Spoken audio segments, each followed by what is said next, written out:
Could you step out for a moment, Olivia? There's something important I need to announce. Marcus's voice carried across our beautifully decorated living room, cutting through the cheerful chatter of our anniversary celebration.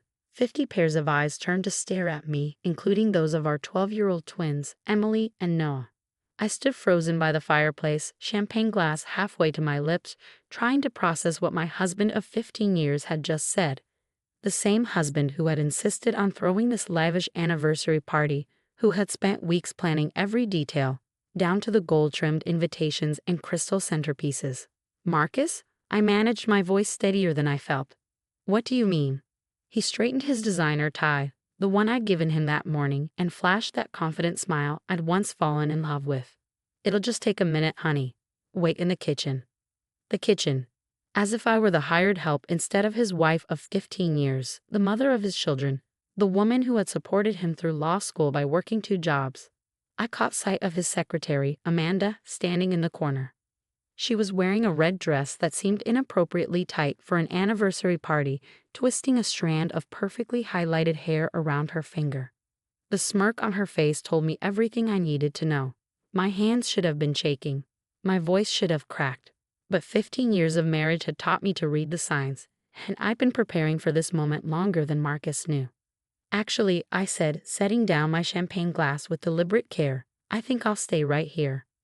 Marcus's jaw tightened, the same way it did when a legal argument wasn't going his way. Olivia, don't make this difficult. Emily stepped forward, her face pinched with worry. Dad, what's going on? Nothing, sweetheart, Marcus replied smoothly. Your mom just needs to give me a moment with our guests. Our guests. My parents were there, looking confused and concerned. Marcus's entire law firm had shown up, along with half our neighborhood. Even our old college friends had flown in, supposedly to celebrate our milestone anniversary. I looked at Marcus, really looked at him. The silver threading through his dark hair, which I used to find distinguished, now seemed calculated like everything else about him. He'd been at the gym more often lately, coming home late smelling of unfamiliar cologne. I'd noticed the charges for jewelry I never received, dinners at restaurants I'd never visited. If you have something to announce at our anniversary party, I said clearly, I think your wife should be here to hear it. Amanda stepped forward, her red dress catching the light. Marcus, honey, maybe we should wait. The word honey hung in the air like a slap. Noah's face crumpled as understanding dawned. He was always the more sensitive of the twins, picking up on emotional undercurrents that Emily sometimes missed. No, I said, my smile growing wider. Please, Marcus, make your announcement, then I'll make mine. He faltered for a moment, thrown by my composure. This wasn't how he'd scripted this moment. I was supposed to slink away quietly, letting him control the narrative like he always did.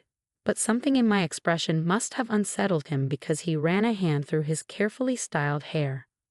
Olivia, I'm trying to be considerate here. Considerate?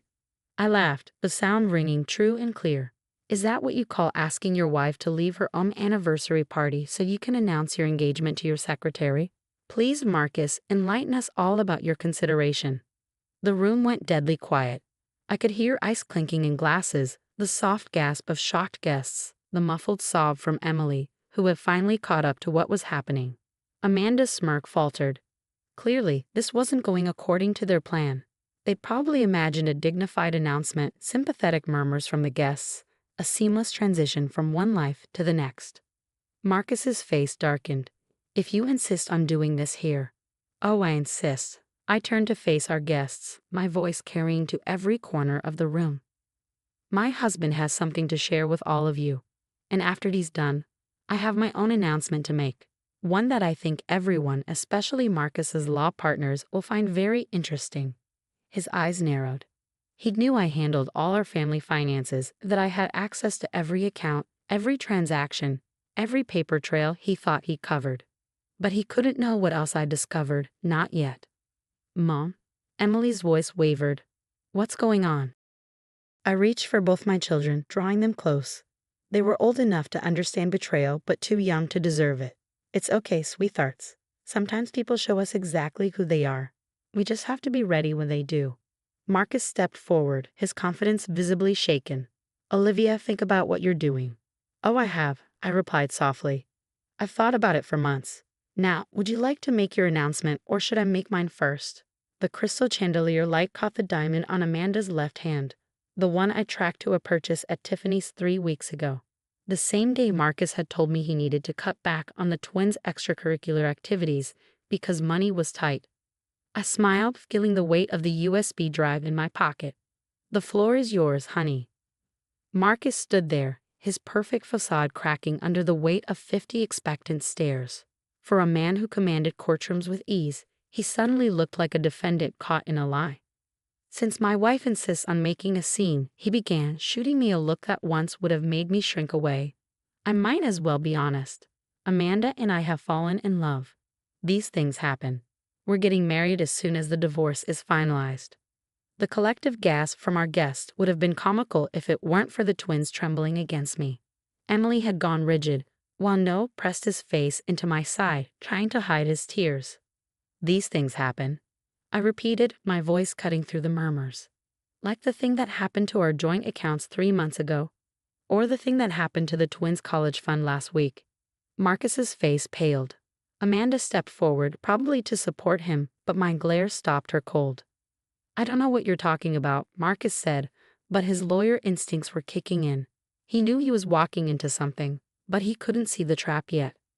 I gently disentangled myself from the twins, kissing each of their foreheads. Mom, Dad, I called to my parents, could you take Emily and Noah into the kitchen for a moment? I think they'd appreciate some of those chocolate cupcakes we made earlier. My mother immediately understood, wrapping her arms around her grandchildren and guiding them away from the impending explosion. My father followed, but not before giving Marcus a look that promised this wasn't over. Once the kids were safely out of earshot, I turned to our guests. I apologize for what's about to happen, but since my husband chose to make this public, I think everyone deserves the whole truth. I pulled the USB drive from my pocket, holding it up like a prosecutor presenting evidence. 3 months ago, I noticed some unusual transfers from our accounts. Large sums moving through shell companies, eventually landing in offshore accounts. At first, I thought we'd been hacked. Marcus's attempt at nonchalance wasn't quite working. Sweat beaded on his forehead as his law partners exchanged glances. Being the devoted wife I was, I hired a forensic accountant. Imagine my surprise when the trail led right back to my husband's office. More specifically, to cases he'd settled over the past year. Amanda's smirk had completely vanished. She took a small step away from Marcus, her survival instincts apparently kicking in. Olivia, Marcus warned, but I wasn't stopping. It seems my husband has been settling cases for far less than his clients deserved, then receiving generous consulting fees from the opposing parties. Very creative accounting, really the kind that would interest the Bar Association. One of Marcus's partners, David, stepped forward. Marcus, is this true? She's lying, Marcus snapped, but his voice lacked conviction. She's just bitter about Amanda. I pulled out my phone, opened an email, and handed it to David. These are transfers from the Anderson case last month, the one where that poor family accepted a settlement that barely covered their medical bills. 2 days later, a shell company linked to the defendant's corporation paid my husband $300,000 for consulting services. David's face darkened as he scrolled through the evidence. The other partners gathered around, their expressions shifting from confusion to anger. There's more, I continued. Last week, Marcus emptied the twins' college fund. He probably thought I wouldn't notice right away since he left a few thousand as cover. That money went straight to a down payment on a penthouse apartment. I'm guessing that's where you've been playing house with Amanda. Amanda's face flushed. I didn't know about any of this, she protested quickly. Marcus told me he was separated, that everything was above board. Oh, save it. I cut her off. Those Tiffany receipts have your signature as a witness. You've been helping him hide evidence for months. Marcus finally snapped. You had no right to investigate me. Those were private business matters. Private? I laughed. Like this anniversary party was private? You wanted an audience, Marcus. Well, now you have one. I turned to his law partners. I've already sent copies of everything to the managing partners and the Bar Association. I would have handled this privately, but my husband insisted on making announcements today. The room erupted in chaos. David was on his phone, probably calling the other partners. Amanda had backed herself into a corner. suddenly looking much younger and less confident. Our neighbors and friends whispered furiously, phones out, undoubtedly spreading the news across our social circle. "You've ruined everything," Marcus hissed, stepping close to me. "I would have taken care of you and the kids, made sure you were comfortable." "Comfortable?" I stepped closer, meeting his gaze. "Like when you told the twins they couldn't go to summer camp because money was tight while you were buying Amanda that tennis bracelet. Or when you said we needed to cut back on Emily's piano lessons the same week you put a deposit on your love nest." His face contorted with rage, but before he could respond, David interrupted. "Marcus, we need to talk. Now, the managing partners are calling an emergency meeting." I smiled sweetly. "You should go, honey. Sounds important." As Marcus was led away by his increasingly angry partners, I walked to the kitchen to check on my children.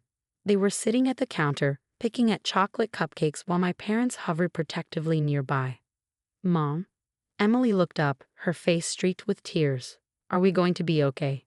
I wrapped my arms around both my children, breathing in their familiar sense. "We're going to be better than okay. We're going to be honest with each other, and that's worth more than anything your father could have given us." Noah wiped his eyes. "But what about the penthouse he bought? And Amanda?" "Oh, sweetheart," I kissed his forehead, "your father's about to learn that actions have consequences. And thanks to Grandma and Grandpa, who helped me set up trust accounts for both of you last year, your college funds are safe. The money your father took, that was from a dummy account I set up when I first got suspicious." My mother squeezed my shoulder. "I always said you were smarter than him." Through the kitchen door, we could hear the party breaking up, voices raised in argument, car doors slamming. Someone was crying, probably Amanda, realizing her fairy tale was actually a cautionary tale. I hugged my children closer. This wasn't how I planned to spend my 15th anniversary, but maybe it was the gift we all needed. The truth finally laid bare, and the chance to build something stronger from the ashes of my husband's betrayal. My father cleared his throat. "The house is in your name, isn't it?" I nodded. Another thing Marcus never bothered to read carefully when we bought it. He was too busy looking successful to notice who actually owned what. Emily looked up at me with fresh tears. "Did Dad ever really love us?" That question broke my heart more than any of Marcus's betrayals. "Your father loves you," I said carefully. "He just loves himself more.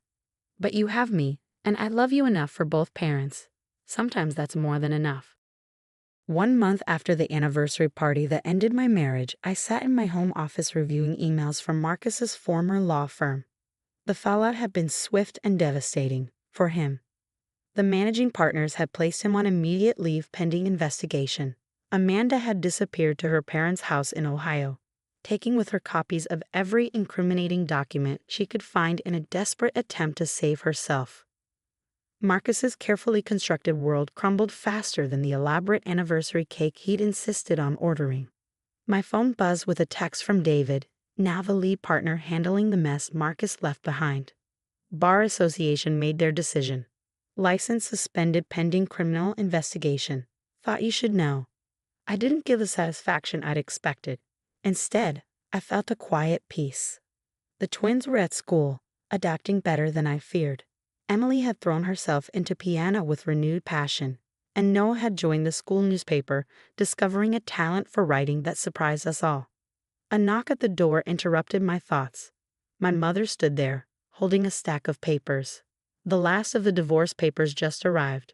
Your father's friend at the DA's office says they're building a strong case." I nodded, taking the papers. "How are you holding up? I know this isn't what you imagined for your daughter." She sat down beside me, taking my hand. "I'm proud of you. You protected yourself and your children. That's all any mother wants." "Did you see the article in the local paper?" I asked, pulling up the headline on my laptop. "Prominent attorney faces fraud charges. Ex-wife credited with uncovering scheme." "They're calling you a whistleblower," my mother said, smiling. "Though I prefer protective mama bear." Just then, my phone buzzed again. Marcus's name appeared on the screen, his first contact attempt in weeks. I answered, putting it on speaker. "Olivia." His voice was rough, defeated. "They're saying 5 to 7 years. The plea deal. I need your help." "No, Marcus," I replied calmly. "You need a good lawyer. I hear they're expensive these days. The twins need their father." They needed their father when you were stealing their college fund. They needed their father when you were lying to their faces. Now, they need to see that actions have consequences. He tried a different approach. I'll tell them you manipulated the evidence, that you set me up. Goodbye, Marcus. I cut him off, ending the call. My mother squeezed my hand. Later that afternoon, I picked up the twins from school. Emily was clutching sheet music for a new piece she was learning, and Noah had a draft of his first newspaper article. Mom, Emily said as we drove home, Amanda came by school today. She wanted to talk to us. My hands tightened on the steering wheel. What happened? I told her to leave. Noah spoke up, his voice firm. I said if she wanted to talk, she could do it through our lawyer. Just like you taught us. Pride swelled in my chest. That was exactly right, sweetheart. She looked different, Emily added. Not so shiny anymore. She said she was sorry, that she didn't know about the money stuff. Sometimes people only show remorse when they're caught, I explained, pulling into our driveway. That doesn't make it genuine. Inside, the house felt different now. Gone were Marcus's pretentious art pieces and the formal furniture he'd insisted we needed to impress his clients. Instead, there were family photos, comfortable couches, and the twins' art projects proudly displayed. Can we get pizza tonight? Noah asked, settling at the kitchen counter with his homework. The kind Dad said was too cheap for our image. I laughed, reaching for the takeout menu. Extra cheese and pepperoni coming up. As we sat round the kitchen table later, eating pizza and helping Noah edit his article, my phone buzzed with an email from Marcus's firm. They were offering a generous settlement to avoid public litigation, including full college funds for both twins. Mom? Emily asked, noticing my expression. Is everything okay? I looked at my children, really looked at them. They were stronger than before, more honest, more resilient. We all were. Everything is perfect, sweetheart. Sometimes the best anniversaries aren't about celebrating the past. They're about building a better future. Noah raised his pizza slice. To Mom, the best whistleblower ever. To Mom, Emily echoed, who taught us that standing up for yourself isn't just right, it's necessary. I raised my own slice, feeling tears prick my eyes. To us, because sometimes the best family isn't the biggest, the richest, or the most perfect looking. It's the one that sticks together and tells the truth. As we finished our dinner, laughing and planning our weekend, I realized something important. The anniversary party that was supposed to humiliate me had instead set us free.